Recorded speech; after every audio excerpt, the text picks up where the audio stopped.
So. Yep. And due to the speed of the system, this death is going to happen sooner than... Mm-hmm. Wow.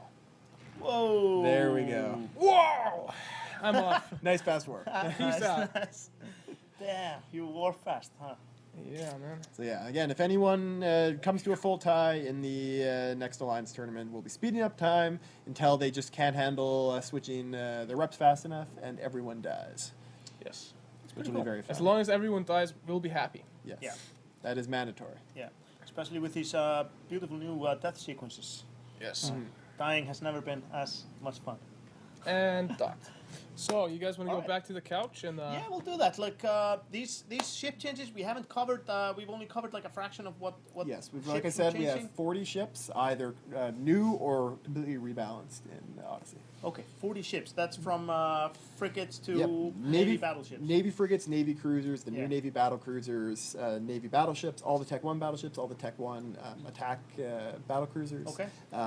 It's going to be really, really exciting to see what people do with Where those. do you advise people to go now if they want to go and read up on those changes? You can head to the features and ideas forum, Uh-huh. and we've got all of the threads there, all the stickies that take up the whole page, and you can read everything about it. All right. We're also going to have a dev blog coming out soon with all the details of those and links to all the threads, and you can check them out on Sissy, like we just did. Singularity test servers open to everyone with all the changes. Yeah. Okay, that's great. Thank you guys. Good fight. And, Yep, good it was fights, fun. And we'll go back to the couch. Alright, awesome.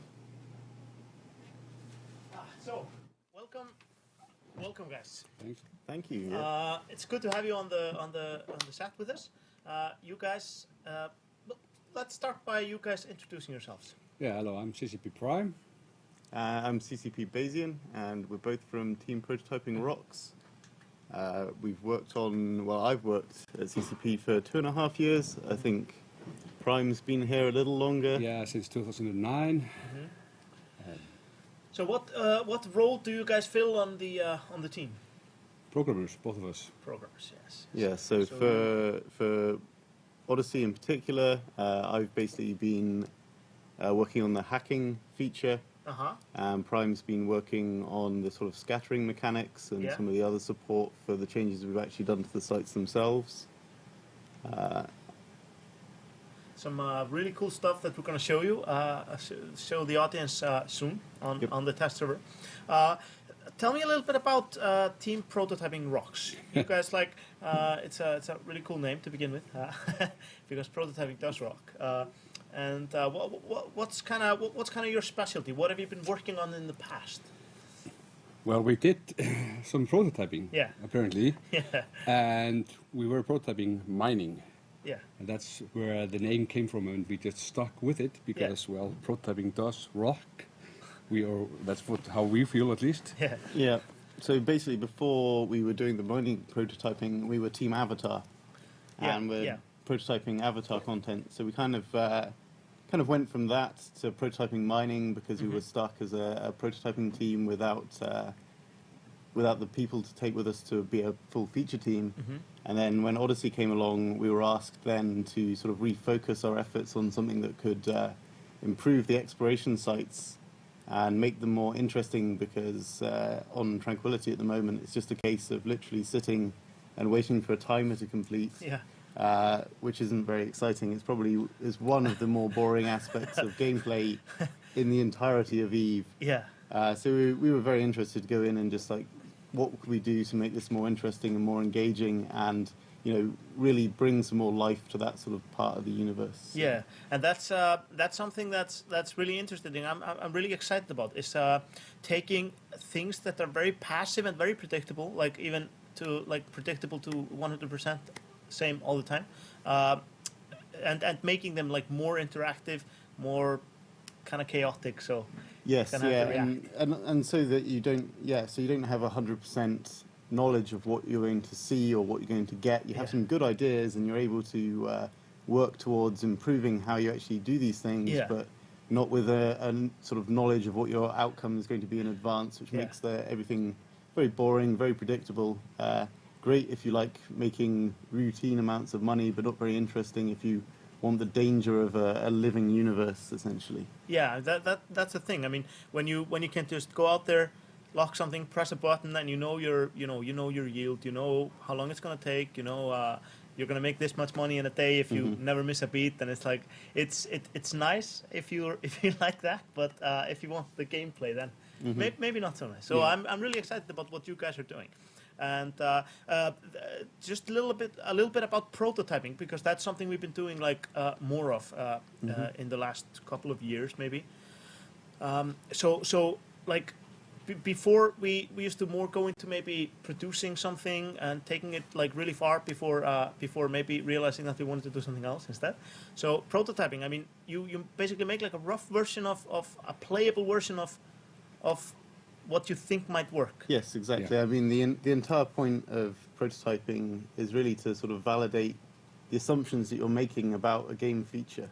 So, for example, in Eve, a lot of the times we've made things, we haven't exactly known how they would turn out at the end. This is kind of shortcutting the possibility of making something horrible, which nobody likes and we can't put out, or not being able to make what we want to in the time that we actually have to do it.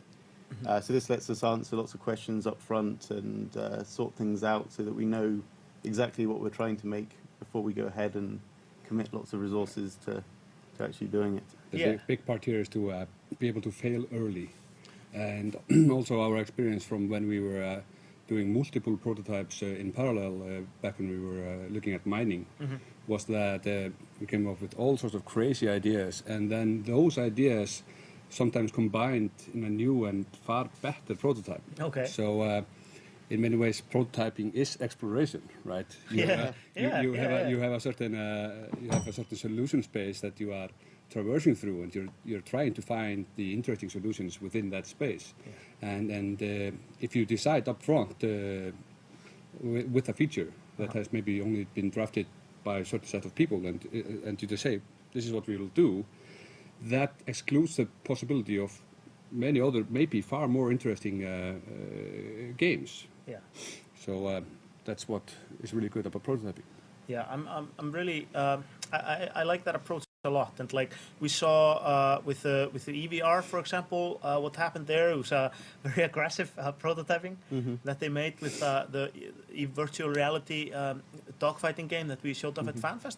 It's a good example, making something that took a few weeks and then... Yeah, absolutely. I mean, we've been using a game engine called Unity to do it because it supports this sort of thing very well. Yeah. And we were using that for the Avatar prototypes and the mining prototypes, and then the EVR guys picked that up and ran with it and did their thing, which was super awesome. It's really good fun. It's amazing just to be immersed in this sort of dogfighter cockpit.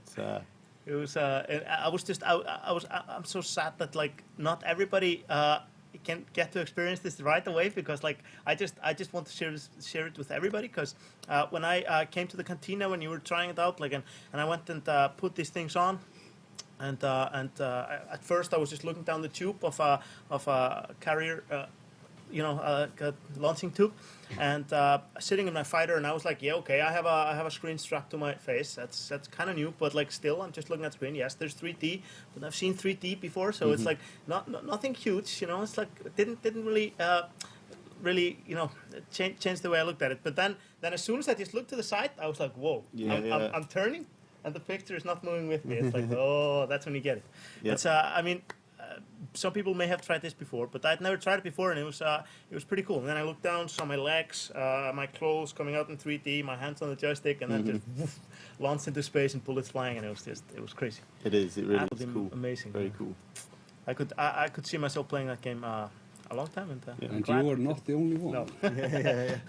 People at FanFest and some of the press were pretty happy about it too. Yeah, I mean, it's the realization of a lot of people's sort of childhood fantasy to fly like an X-Wing or a TIE Fighter or any of the Wing Commander series, really. I mean, it's that game, but like how you always wanted to play it, which is to be there in it and, in the and cockpit flying around.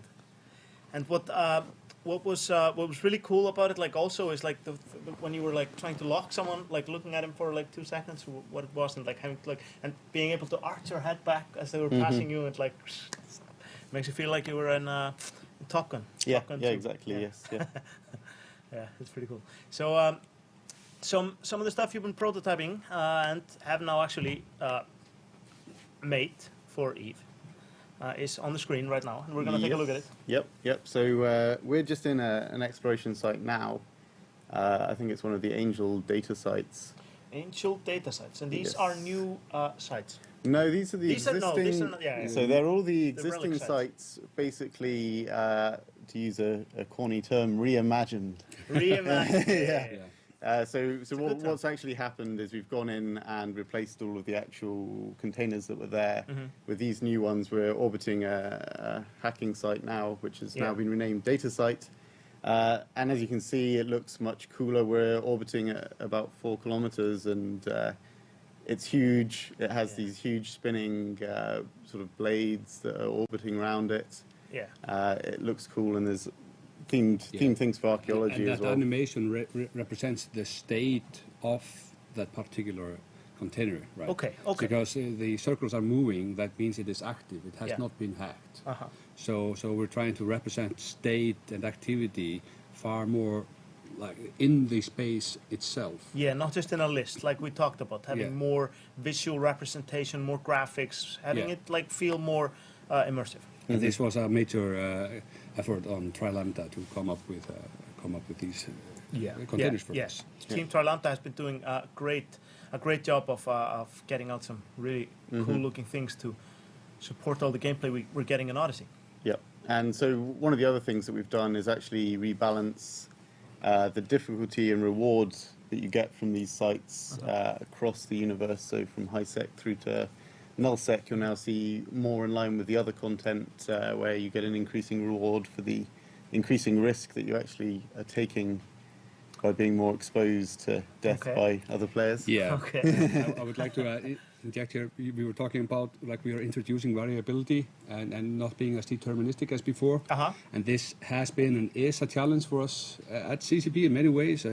We are used to having things far more predictable than they are in our feature, for instance. So one of the things I've done to help our content people to author better loot tables is a massive Monte Carlo simulation of what you might be able to pick up. Okay. And because it's not guaranteed that you get everything that might come out of the can unless you have others with you.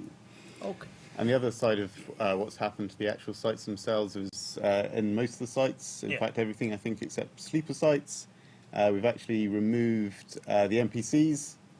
There's still some changes that haven't hit Singularity at the moment, so there's still rats that spawn when you fail. Okay. So we better hope that I don't fail, because otherwise I'm going to get blown up, which will be embarrassing. So the rats have been removed, but that doesn't really mean that the danger's been removed, because you're now going to be concentrating more on doing the hacking. You have to actually maneuver through space to pick up the loot that you get from this, and all of that sort of comes down to adding more time for people to come across you and blow you up, so you're going to need to be better protected. The sites are easier to find thanks to the changes from Super Friends and others, and all of that means there should be a lot more interesting player interaction. The other thing that's changed is that because these things are out in space, they're free for anybody to grab, not just the person who successfully hacked the site. Yeah. So as long as you don't have your safety completely on, that is. Crime Watch still applies for stealing this stuff. For stealing this stuff. Yeah. But it just gives people lots more opportunity to work in interesting ways. Cloak, hide out, wait for somebody to come along, hack it, appear in your massive combat ship and scare them off to steal everything Grab at all the the same stuff, time. like make someone else do all the hard work, and then Basically, yes.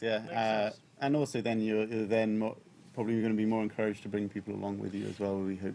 Yeah, that's something that's really cool, is to have like more gameplay where you